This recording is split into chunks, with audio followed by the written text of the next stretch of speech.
Two government agencies couldn't agree on what's classified.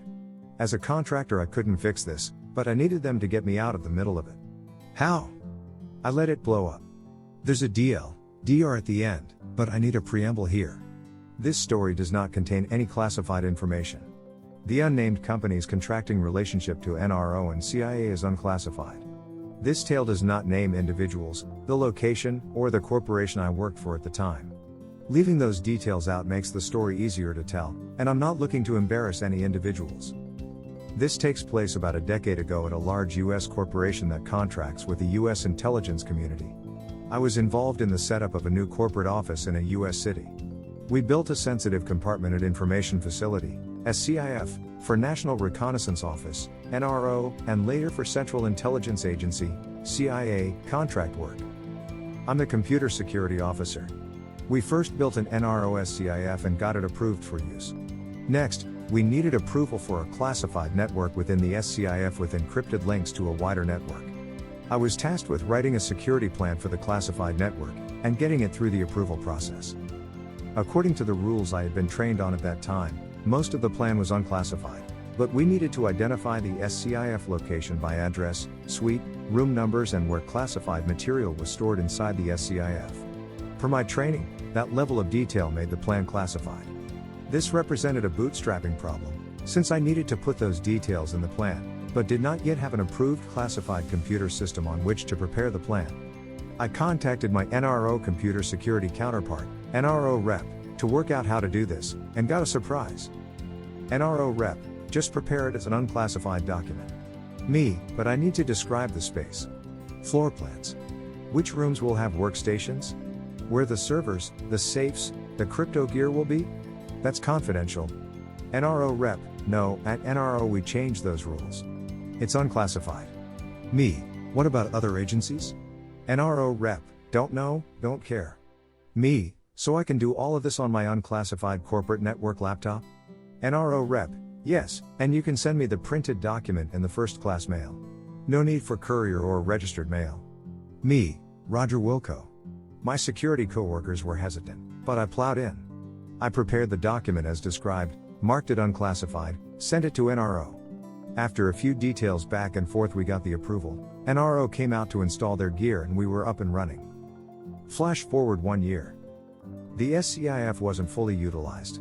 Project management saw it and got a small CIA contract. The contracting officers for CIA and NRO came to an agreement to share the SCIF and the use of the network.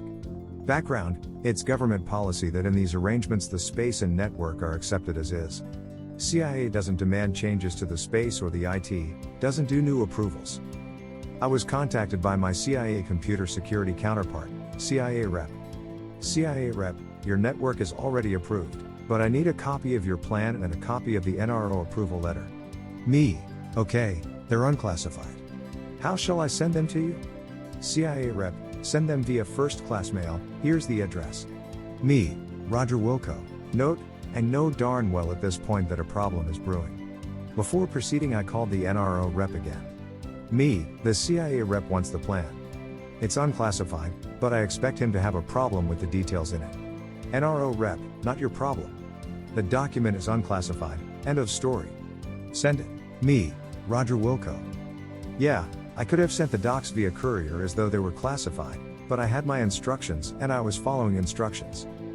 I prepared the docs, mailed them out, waited for the explosion. It took 3 days. Early in the morning, the CIA rep called me on a secure phone. CIA rep, you screwed up. That document is classified and you know it. You included SCIF location and storage specifics in it, those paragraphs are confidential. Me, not according to the NRO rep. CIA rep, BS. You've attended our training, you know better. They must not have read it. Me, my NRO rep was very specific. They declassified the data you're talking about. CIA rep, not in our channels. Me, it's an NRO SCIF and system. The docs are unclassified in their channels. CIA rep, right, sure. Give me your NRO rep's name and number, I'll straighten him out. I gave the name and number to him, got off the phone and immediately called my NRO rep to give him a heads up. Me, I described the previous call. NRO rep, don't worry, you did the right thing. I'll straighten him out. So I wait.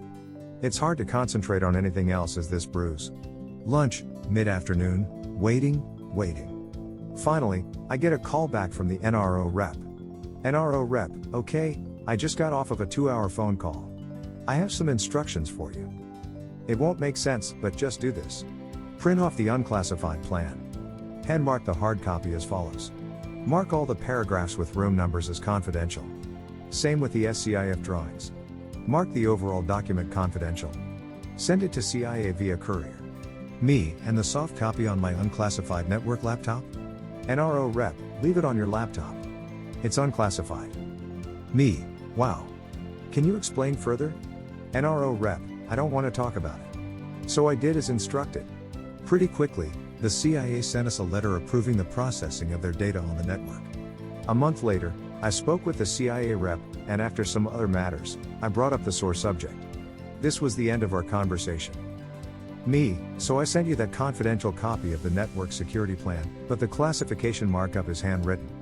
You know the soft copy of that document is still marked unclassified, and is right now stored on our corporate network, right? CIA rep, I don't want to talk about it.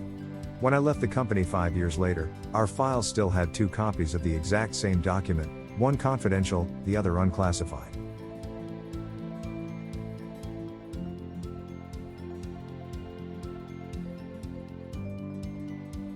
I'm not a member. But believe me, you do want to help me. A little context. In my small country, there is 2 AAA-like organizations, and if you think the cola wars between Pepsi and Coke were wild, you ain't seen nothing yet. There were even allegations that their drivers tried to ram each other and drive each other off the road. Now, recently my car broke down. Luck would have it, that it happens right in front of an office of one of them, we'll call them AAA1. I enter the office. Me, hi. My car broke down.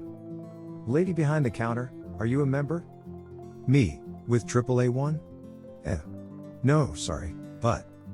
Lady, I'm sorry, then I cannot help you. Me, but, my car is right outside the office, Lady, I'm sorry, but you have to be a member. Me, so I can only get 8 if I am a member? Lady, I'm sorry, but that's how it is. So I have to be a member. Okay. No problem. I am a member of AAA too. I go outside and call them. Me, my car broke down. Dispatcher, I see, where is your car? Me, it's at, address. Dispatcher. Me, hello? Dispatcher, at address. In town? Me, yes. Dispatcher, don't move, we'll be with you shortly. He was not kidding. 10 minutes later, 3 large tow trucks come barreling down the road with about any kind of signaling that they could possibly muster. They're allowed to have yellow flashing warning lights, and they did flash them. All of them. And didn't even turn them off as they were parked. I bet if they were allowed to make some noise, they would have deafened the city. They did what they could to position themselves as obstructively as possible around their rival office, making a huge show out of them having to come here to help their rival out. And AAA1 couldn't even do anything about it, since, hey, sorry, I had to call them. My car broke down and you were unable to aid me, so they had to come.